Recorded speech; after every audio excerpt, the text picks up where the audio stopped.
Hey, bonjour tout le monde, j'espère que vous allez bien, bienvenue dans une nouvelle vidéo dédiée à Consul. Dans cette 13e vidéo dédiée à Consul, on va découvrir ConsulSync. Alors c'est un outil qui est assez intéressant, notamment quand tu utilises Kubernetes. On va redécouvrir ça dans une démo. Vous allez voir qu'on va faire les choses progressivement, tranquillement. N'hésitez pas à vous abonner pour ne pas manquer les prochaines vidéos. Cliquez sur rejoindre si vous voulez soutenir la chaîne. Des pouces bleus, commentez, n'hésitez pas à en parler autour de vous. Alors, qu'est-ce que ConsulSync? Qu'est-ce que Consul? Alors, on l'a vu au cours des dernières vidéos, donc c'est une registrie de services.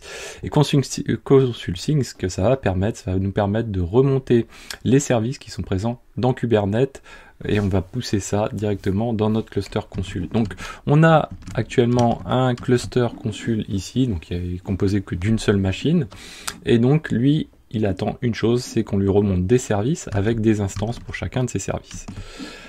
En l'occurrence, on va pouvoir ensuite, donc une fois qu'on enregistre des services, on l'a vu au niveau de Consul, on a la possibilité d'interroger Consul comme un DNS. Donc on va faire toute la démo de bout en bout et on va pouvoir rajouter des tags. Alors si vous regardez dans les précédentes vidéos, on a utilisé les tags notamment par exemple quand on utilise Consul Template, et avec Consul Template on va pouvoir se connecter à un Consul. En fonction des tags, on va pouvoir éditer des fichiers à la volée et réaliser des choses en conséquence. Donc là, ce qu'il faut avoir comme schéma en tête, c'est on va partir donc des pods qui sont mis à notre disposition par des services Kubernetes, donc qui assurent le load balancing si on a plusieurs pods par exemple.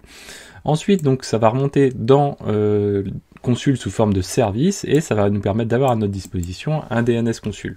Alors, quel est le point intéressant? Finalement, donc à l'heure actuelle, hein, j'ai j'ai deux nœuds, un master, un node, et j'ai utilisé KubeRouter. KubeRouter, lui, va nous permettre de faire de l'IBGP et de l'IPVS, et il permet donc cette CNI permet d'exposer sur chacun des nœuds du cluster Kube les routes pour accéder au pod. C'est-à-dire que donc sur ces nœuds-là, en gros, je vais retrouver la liste des les routes pour pouvoir accéder à mes pods. Et donc du coup, ce qui se passe, c'est que je vais pouvoir de n'importe où dans mon réseau diffuser une route qui accède à ces nœuds et accéder par la même occasion du coup aux pods qui sont portés par chacun de ces nœuds. Alors, donc il y a aussi, donc là nous on va le faire en mode un petit peu bricolage, hein, mais il y a quand même des choses plus poussées qui est possible de faire avec des routes réflecteurs, etc. Au niveau des routings qu'on va pouvoir utiliser, par exemple avec Calico et d'autres outils. Nous, en l'occurrence, on a fait les choses manuellement, qu'on va dire, c'est-à-dire que j'ai deux réseaux de pods ici, hein, donc deux CIDR. Le 10.233.64.0 qui est porté par le master et le 10.233.65 porté par le worker. Donc ça c'est quelque chose que KubeRouter fait nativement, Calico également, etc. Là en l'occurrence la machine sur laquelle je suis, Autodep, est complètement indépendante du cluster. Donc habituellement si je veux interroger l'IP d'un pod au sein de mon cluster, globalement, si je n'ai pas fait les actions nécessaires, je ne pourrai pas pinguer ce pod, pas accéder à ce pod, ni à l'extérieur du cluster, ni même sur un des nœuds du cluster, sauf cas particulier. Donc là, ce qu'on va faire, on va faire tout simplement un petit test, grâce à KubeRouter, juste pour vous montrer la route qui est accessible. Donc, on va faire un kubectl, run, --image, et on va lancer une image Nginx, et ça je vais le lancer pour on va dire on va lancer un pod qui va se nommer test. Donc si je fais un kubectl get pod, je me retrouve avec ce conteneur qui est en cours de création. Donc le pod avec ces conteneurs qui sont en cours de création, ça va durer quelques secondes, le temps de télécharger. Hop, voilà. Et donc derrière, juste pour mettre en exergue ce que je viens de vous expliquer, on a donc ce pod qui bénéficie d'une IP. Habituellement, si je fais un curl à partir d'une machine extérieure de mon cluster, si je fais un curl comme ceci, ça ne répond pas. Là, dans mon cas de figure, j'ai le Nginx qui répond. Pourquoi? Parce que, si je vous remonte les routes, on a donc sur notre worker, par exemple ici, on va pouvoir aller passer par notre worker, tout simplement, pour accéder à nos pods, donc qui sont compris dans le 10.233.65, c'est-à-dire tous les pods portés par ce worker. Si c'était sur le master, je passerai par l'autre route. Donc ça, c'est quelque chose qui est relativement simple, et vous allez voir que combiné à ConsulSync, ça va prendre une autre ampleur. Alors, comment on va faire? Première chose, on va s'intéresser à l'installation de ConsulSync. Alors, on va partir comme ceci. Voilà. Donc ConsulSync, on va l'installer avec une Helm chart. À vous après de creuser un peu plus. Hein. L'idée c'est quoi? Là, c'est vraiment de vous donner des idées. Donc on va faire mkdir démo, cd démo, et on va créer une HR pour ConsulSync, en format bien sûr YAML. Donc là, qu'est-ce que l'on a? Donc on a notre Helm release, on lui donne un petit nom, on lui donne une release name avec ConsulSync, on lui indique qu'on est sur du Helm v3, maintenant c'est plus vraiment nécessaire, et on a une charte. Donc on va taper sur la charte mise à disposition sur le dépôt de charte de HashiCorp. Cette charte c'est Consul, tout simplement. Consul, ConsulSync, ou les agents ou masters, c'est toujours le même binaire, c'est toujours Consul. Et derrière, donc du coup on utilise la version 0.22 dans ce cas de figure là. On va donc ensuite passer différentes valeurs qui permettent à Consul de prendre suivre différents cas de figure, ça veut dire soit être master, soit être agent, etc., etc. Donc là, nous, dans notre cas de figure, ce qu'on veut, c'est un client qui va chercher à synchroniser le catalogue des services de Kubernetes dans Consul. Donc première chose que l'on fait, donc dans les values, on est en global, on va dire qu'on n'active pas la configuration de base de Consul.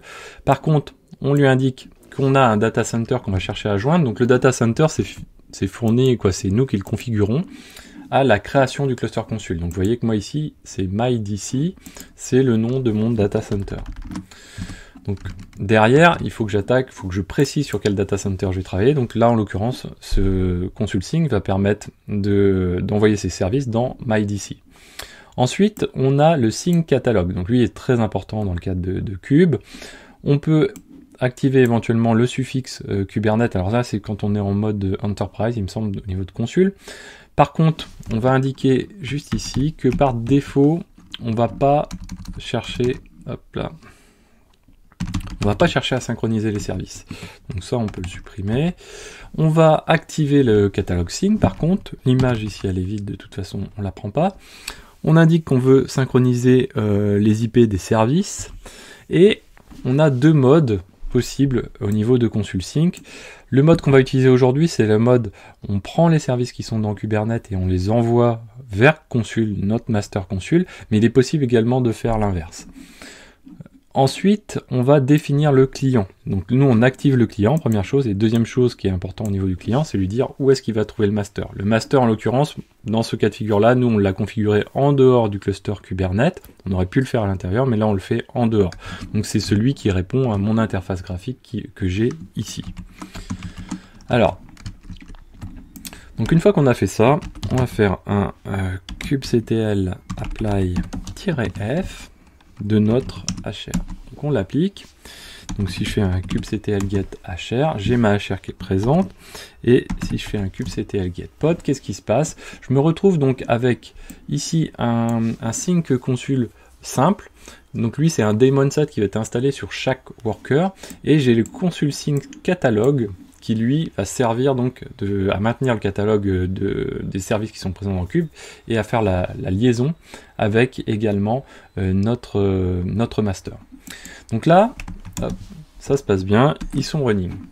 Donc maintenant, on va pouvoir passer à notre test de démo. Donc pour faire ce test, on va repartir sur un déploiement simple d'un Nginx. On va repartir vim my Nginx par exemple. Donc on va créer un simple déploiement. Donc là c'est quoi? On a un déploiement qui se nomme MyNginx, un label, un match label qui se fait sur le MyNginx. On crée deux réplicas et on va utiliser l'image Nginx bien sûr exposée sur le port 80. Donc je fais un kubectl apply-f de MyNginx. J'applique bien sûr, là je vais retrouver rapidement mon Nginx qui va tourner. Voilà. Donc là c'est une première chose. Donc effectivement, à ce stade, je peux interroger mes pods tel que je l'ai fait tout à l'heure. Donc si je fais comme ceci, je peux faire un curl sur le pod de MyNginx qui est là. Et j'ai mon Nginx qui répond. Là, on va pas s'amuser à faire ça. On suit la procédure classique de Cube, c'est-à-dire que pour pouvoir joindre des pods en mode exposé, on a besoin d'un service. Donc on va décliner un service, mais on va lui apposer quelques annotations spécifiques. Donc on crée ce service qui se nomme MyNginx et on va matcher sur un sélecteur donc basé sur le label app égale MyNginx. Ça permet de récupérer tous les pods qui sont portés par le déploiement qu'on a vu précédemment. Ensuite, on va créer des annotations. Première annotation qui est indispensable pour utiliser ConsulSync, ça va être l'activation du service sync, c'est-à-dire de dire ce service Cube, je veux qu'il soit poussé dans Kubernetes. Donc ça, c'est ce qui va se faire. Ensuite, on a la possibilité éventuellement d'ajouter un tag. Donc, comme je vous disais au tout début, le tag, il va permettre d'interagir, de nous fournir plus d'informations. On va pouvoir mettre les versions d'applications, etc., etc. Donc, donc du coup, ça va nous permettre d'avoir une visibilité avec les tags sur l'interface graphique, mais également, comme je vous disais, avec Consul Template, éventuellement de faire des choses plus poussées. Peut-être qu'on aura l'occasion de le refaire. J'ai déjà fait des démos de Consul Template, comment il permet de rendre dynamique, par exemple, des configurations de load balancing, etc. De load balancer, etc. Et ici, juste pour le fun, on va renommer le service. C'est-à-dire que par défaut, si on n'avait pas précisé, ConsulSync aurait maintenu le même nom dans son DNS consul, le même nom que le service porté par Kubernetes, c'est-à-dire MyNginx. Nous, en l'occurrence, on va le renommer en tant que Xavki. Donc là, je vais appliquer ça. Apply-F de SVC YAML. Donc là, parfait, je vais me retrouver donc avec ce service. Donc, qui est présent ici. Et donc maintenant, on va pouvoir retourner sur notre cluster consul. Donc ça va mettre quelques secondes à se synchroniser. Il faut le temps que ConsulSync fasse son travail. Là déjà, on a vu que tout à l'heure, on n'avait pas fait un tour ici, mais je vous disais, on n'avait qu'un seul master. Là, en l'occurrence, on a un master et on a aussi le worker ici de Cube qui a été remonté avec une IP pour pouvoir le joindre.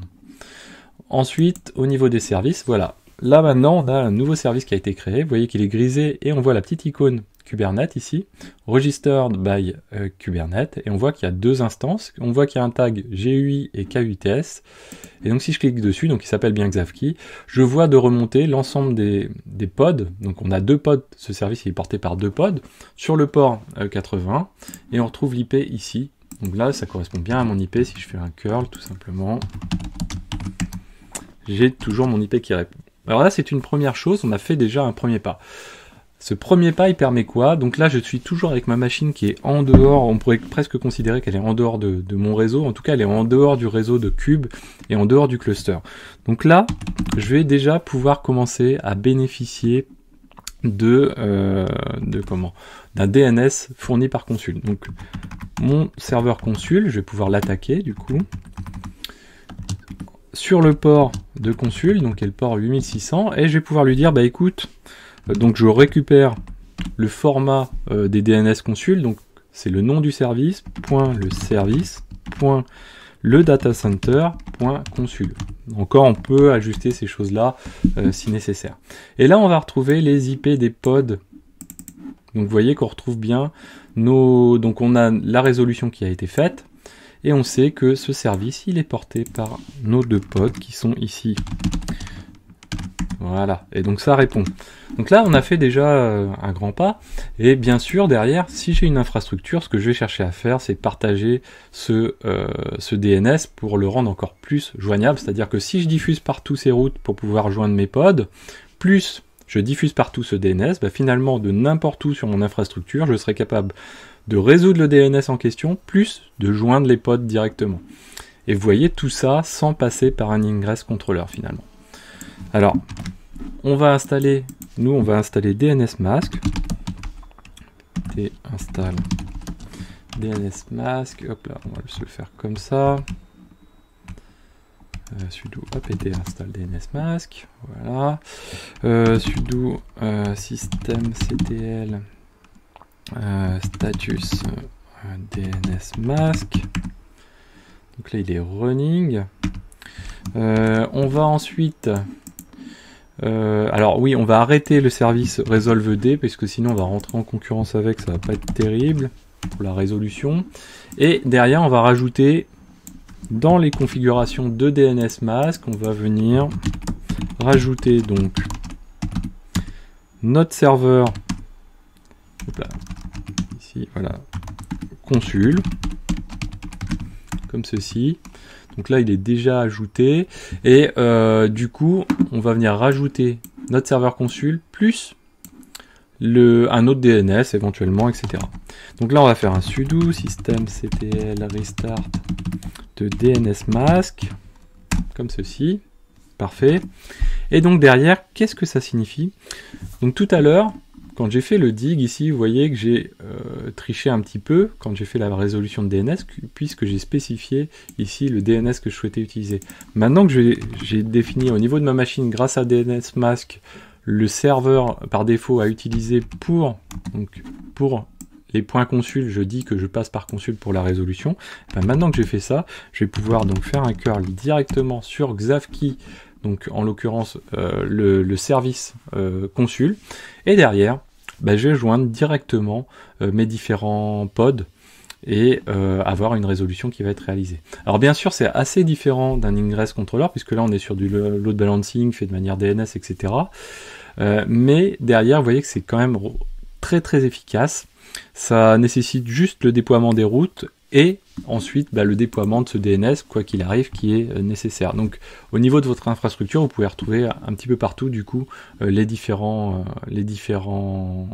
DNS et les IP qui portent ces DNS très facilement. Alors il existe aussi d'autres annotations fournies par consul, la possibilité de changer le port par défaut fourni par le service consul. Ça n'a pas tout à fait un grand intérêt.